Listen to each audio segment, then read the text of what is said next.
पुढच्या महत्त्वाच्या बातमीकडे आंबा आणि काजू उत्पादक शेतकऱ्यांचा आज मोर्चा निघणार आहे। सरकारसोबतच्या बैठकीत तोडगा निघाला नसल्याची माहिती राजू शेट्टी यांनी दिली।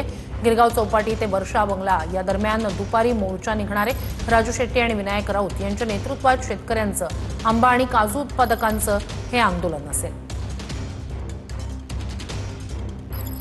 गिरगाव चौपाटीवर आम्ही सगळेजण एकत्रित होऊ, त्याच्यामध्ये आम्ही सगळे नेते मंडळी असणार। पोलिसांनी वारंवार आम्हाला सांगितलं की या ठिकाणी आंदोलन करता येणार नाही।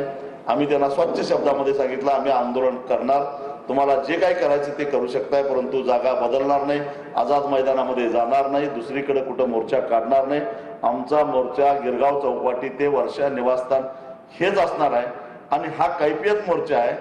कोकणातल्या शेतकऱ्यांची कैफियत घेऊन महाराष्ट्राच्या मुख्यमंत्र्यांना वेळ नाही, सवड नाही त्यांच्यासाठी निर्णय घेण्यासाठी।